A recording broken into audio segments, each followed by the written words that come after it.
नमस्कार। जरा सोचिए, क्या हो अगर दुनिया के सबसे पावरफुल देश का प्रेसिडेंट अचानक एक पूरा का पूरा द्वीप खरीदने की जिद पर अड़ जाए।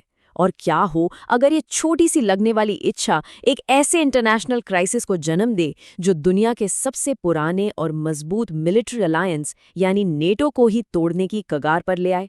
आज हम बात करेंगे डोनाल्ड ट्रंप और ग्रीनलैंड की उसी हैरान कर देने वाली कहानी की। मेक अमेरिका गो अवे, ये नारा किसी दुश्मन देश का नहीं था। ये ग्रीनलैंड के ही प्रदर्शनकारियों का था।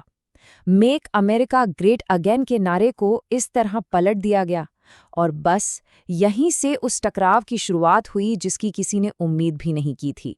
तो चलिए इस पूरी कहानी की परतें खोलते हैं। हम देखेंगे कि ट्रंप का ये जुनून क्या था, ग्रीनलैंड में इसका विरोध कैसे हुआ और कैसे कैसे एक जमीन के सौदे ने पूरे नेटो को ही संकट में डाल दिया। तो सवाल ये है कि ये सब शुरू कहाँ से हुआ? इस कहानी की शुरुआत होती है डोनाल्ड ट्रंप की एक ऐसी घोषणा से जिसने दुनिया भर के डिप्लोमैट्स को चौंका कर रख दिया था। वो डेनमार्क से ग्रीनलैंड खरीदना चाहते थे। और सबसे हैरानी की बात तो ये है कि इस पूरे जियोपॉलिटिकल बवंडर के सेंटर में एक ऐसी जगह थी जिसकी आबादी सिर्फ 56,000 के आसपास है। बस इतने से लोग। और यही बात इस पूरी सिचुएशन को और भी ज्यादा अजीब बना देती है। तो सवाल उठता है कि आखिर ग्रीनलैंड में ऐसा क्या खास था? ऑफिशियली ट्रंप एडमिनिस्ट्रेशन ने इसके पीछे 3 बड़े कारण बताए। पहला, वहां के बेशकीमती प्राकृतिक संसाधन। दूसरा, उसकी स्ट्रैटेजिक लोकेशन जहां से चीन और रूस के खिलाफ एक तरह का सिक्योरिटी डोम या सुरक्षा कवच बनाया जा सके।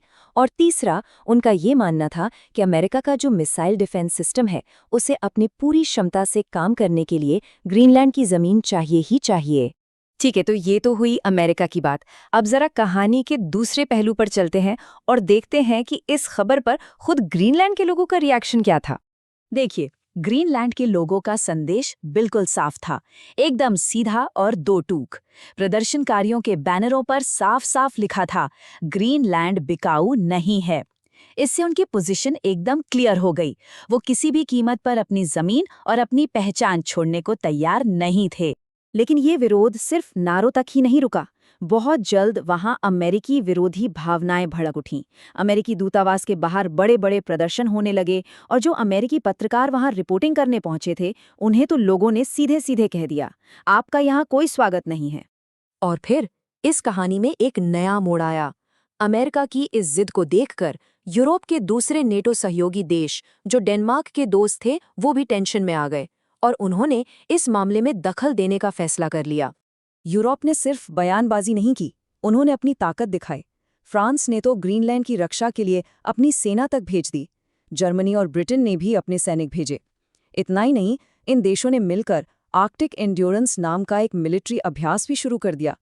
ये अमेरिका के लिए एक बहुत साफ संदेश था कि वो अपने दोस्त डेनमार्क के साथ पूरी मजबूती से खड़े हैं। अब यूरोप के इस कदम के जवाब में ट्रंप एडमिनिस्ट्रेशन ने इस लड़ाई को एक नए मैदान में पहुंचा दिया। ये मैदान था इकोनॉमी का। सीधा सीधा 10% का टैरिफ लगा दिया गया। किस पर? उन सभी यूरोपीय नाटो सहयोगियों पर जो ग्रीनलैंड और डेनमार्क के साथ खड़े थे। लेकिन असल चौंकाने वाली बात टैरिफ नहीं बल्कि उसकी भाषा थी। धमकी में साफ लिखा था कि ये टैरिफ तब तक नहीं हटेगा जब तक ग्रीनलैंड को खरीदने का सौदा पूरा नहीं हो जाता। सोचिए, इतिहास में शायद ये पहली बार हो रहा था कि एक देश एक नाकाम रियल एस्टेट सौदे के लिए अपने ही मिलिट्री सहयोगियों पर इकोनॉमिक पेनल्टी लगा रहा था। अब आते हैं इस पूरे मामले के सबसे बड़े असर पर, क्योंकि ये कहानी अब सिर्फ एक द्वीप या कुछ टैरिफ्स की नहीं रह गई थी। अब तो दांव पर लग गया था पूरा का पूरा नेटो गठबंधन। तो सबसे बड़ा सवाल यही खड़ा हो गया था, क्या एक द्वीप को खरीदने की जिद सच में दुनिया के सबसे मजबूत और सबसे पुराने मिलिट्री गठबंधन को तोड़ सकती थी? और यहीं पर एक बहुत बड़ा विरोधाभास सामने आता है। एक तरफ तो ट्रम्प एडमिनिस्ट्रेशन कह रहा था कि उन्हें सुरक्षा के लिए ग्रीनलैंड चाहिए, वहीं दूसरी तरफ उन्होंने खुद ही वहां से अमेरिकी सैनिकों की संख्या कम कर दी थी और कई बेस बंद भी कर दिए थे। ये एक ऐसा तर्क था जो किसी के भी गले नहीं उतर रहा था। यूरोप की प्रतिक्रिया इस पर बहुत सख्त थी।